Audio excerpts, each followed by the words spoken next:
समझ गए? तो लिख के दे रहे।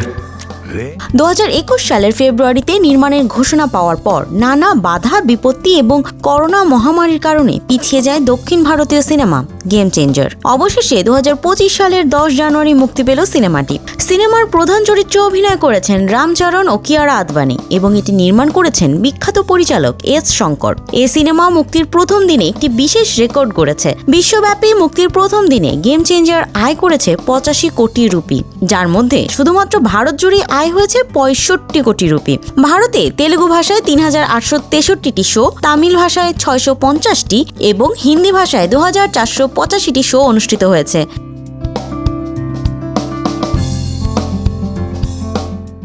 দেশব্যাপী সিনেমাটির মোট শো সংখ্যা 7500টিরও বেশি। গেম চেঞ্জার সিনেমাটি একটি রাজনৈতিক গল্প নিয়ে তৈরি, যেখানে রামচরণ দুটি ভিন্ন চরিত্রে অভিনয় করেছেন। এতে অভিনয় করেছেন আরও অনেক তারকা, যেমন জয়রাম, অঞ্জলি, সুনীল, নবীন চন্দ্র ও শ্রীকান্ত।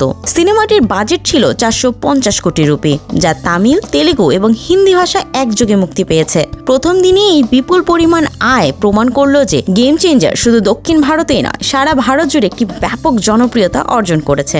এছাড়াও সিনেমাটির গান এবং সিনেমাটোগ্রাফি দর্শকদের প্রশংসা কুড়িয়েছে। বিশেষ করে সিনেমার দৃশ্যাবলী এবং অ্যাকশন সিকোয়েন্সগুলো দর্শকদের এক ভিন্ন অভিজ্ঞতা এনে দিয়েছে, যা তাদের সিনেমার প্রতি আগ্রহ আরও বাড়িয়েছে। মুক্তির প্রথম দিন এত বড় আয় এবং ব্যাপক সাড়া পাওয়ার পর গেম চেঞ্জার্স নিশ্চিতভাবে 2025 সালের অন্যতম সফল সিনেমা হতে যাচ্ছে।